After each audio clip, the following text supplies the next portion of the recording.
Hey YouTube, how's it going? Red Baron here flying at you with yet another Elestrals video. Today we're going to talk about some big changes that were just made to several cards. Both nerfs and buffs. Well, one buff, the rest are nerfs. So I'll start off with the nerfs. Um, First we have probably one of the bigger nerfs, Titanostalk. Titanostalk originally was passive effect where you could constantly see your opponent's hand. A lot of people thought this was really powerful. Of course, turn one, drop this, and if you're able to protect for several turns, you have the biggest advantage ever. Now it's been changed to you can expend an earth in order to force your opponent to reveal their hand until the end phase. This means you no longer see their draws. Um, and then you still don't know. They can bluff you in the back row because they don't have to tell you what. Once you put down the card on the field, you don't have to show them what it is. Um, so you won't exactly know 100% if they're putting down the cards that you saw. But it's still a fairly okay card. I'm not sure if it'll be run now that it's has a cost to it, but we will see. I guess people say it was an A rated card, so I guess I'll have to agree with them. It was an A rated card, but now it's more like a B. Um, Now that has a cost to the effect. I'm more used to a lot of Yu-Gi-Oh cards that have you get to see their hands, and you have enough, and you have your opponent gets like life for it, or Magic. You have duress. You get to see their hand plus take something out of it. So just having a body for a 1/3 that could constantly see your hand didn't seem that great to me because you can easily overcome it. And once you get it off the field, you can just kind of trick your opponent into thinking of what you have in the back row. But I've seen several cases where people have it for multiple turns. People can't get rid of it, and then people for some reason, though the opponent knows what cards they have, they'll still place them face down, and then they'll get P-gusted. So that happens. But moving on. Emfrix is probably the one change that I did not want to happen. I understand why it happened. It's kind of more like future proofing in a way. Emfrix hasn't seen much play currently, but its prior effect was when it was sent to the underworld during your opponent's end phase, you can expend fire in order to special cast it with any spirit. You could misenchant it, but not anymore. Now you only can special cast it with a fire. This hurts so much because I just made a video saying it was the best splashable card. Now it's the worst splashable card. That sucks. But the base stats were kept the same, 3/3. Um, you'll still see it in mono reds or majority, like not just mono reds, but decks that are mainly red or mainly fire. Excuse me, I don't know why I'm saying red. Mainly fire. So you have the Leonite who can always come out, disrupt everything, and then I'm still a fan of Lazarus. And if you can get him out on the field and he sticks, he does massive damage. Um, so moving on, to Poison Tipped Arrow and Shield of Achilles. Now, both these changes were pretty much the same, but let's cover Poison Tipped Arrow first. So, its effect is when an opponent, its new effect is when an opponent casts an Elestral and you can target it and give it -2J until the end phase. We're assuming that the J is attack here, so I'm just gonna go with that. During the next end phase, you can expend X equal to the target's enchantment cost in order to destroy the Elestral. Well, I'll come back to that after I explain Shield of Achilles, because both Shield of Achilles and the Poison Tip Arrow both have the same side effect of the nerf. So, Shield of Achilles is no longer a 2-star, but it's a 1 cost. Not a 2 cost, but a 1 cost.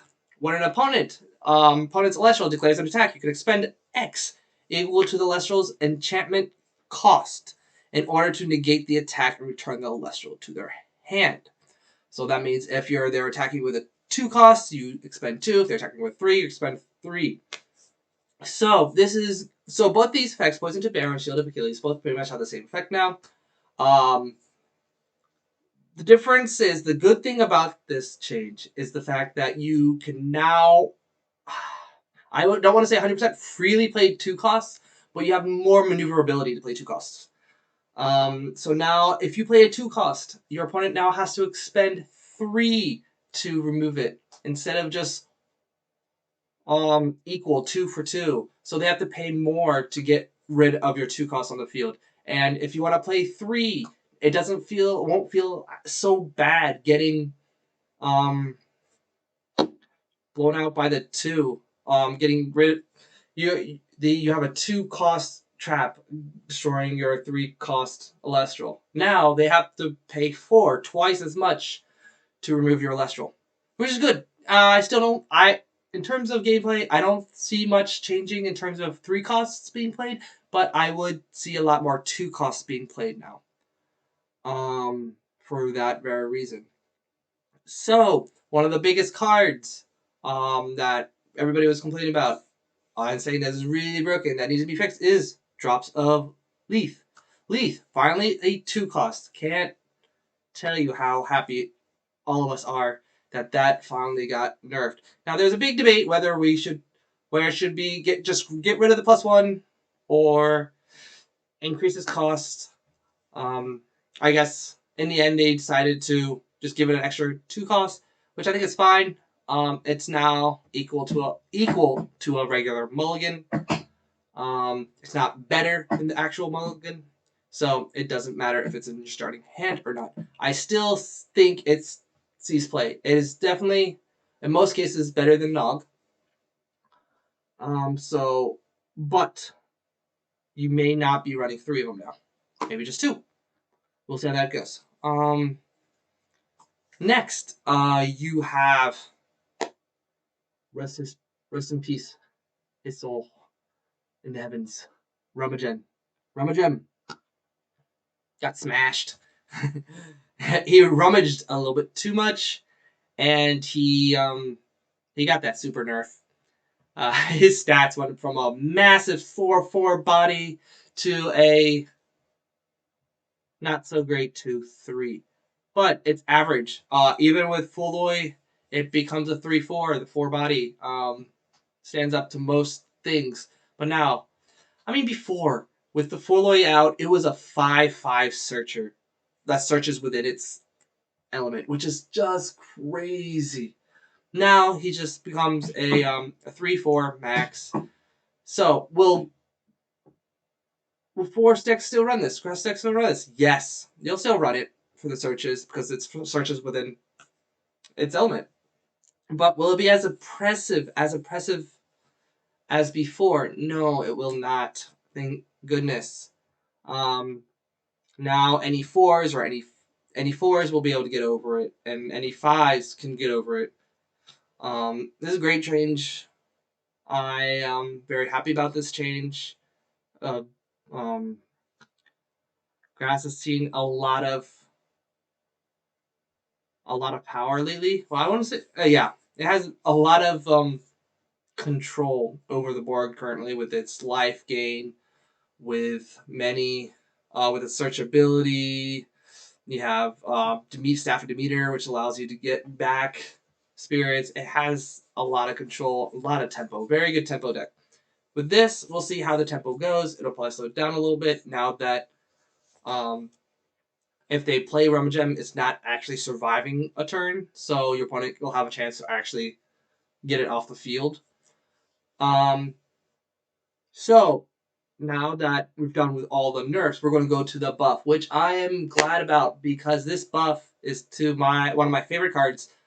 We have Astro Rabbit buff. So Astro Rabbit before was a 2/4, kind of like a Pot of Duality, but it receives an enchantment. You look at the top 3 cards and add 1 to your hand. The rest gets shuffled back into your deck, and you go from there. But now it is a 2/5, which helps it stand up to a lot of 5 attacking creatures, and you can have it multiple turns. It now stands up to Necruff. It now stands up to Viserys. And it now stands up to Sorlet. Well, not if Sorlet activates effect, and then it just gets blown away.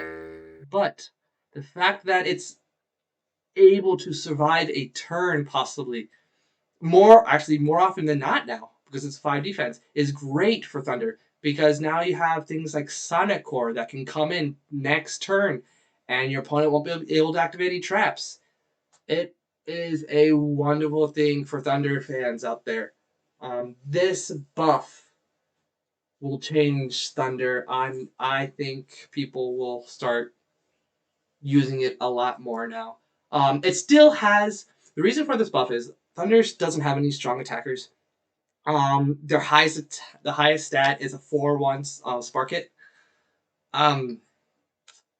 So which is kind of sad for Thunder, but now that Thunder has this buff, it is great. They're gonna be able to keep a card on the field, be able to search the top of their decks, and if you keep it on the field as much as possible, a lot of games to be had. So, that's all for today's video. Those are all the nerfs and buffs so far. We'll see if there's any more before the release of the first set, but who knows? Before you sign off, make sure to like, subscribe, and I'll see you in my next video. Peace.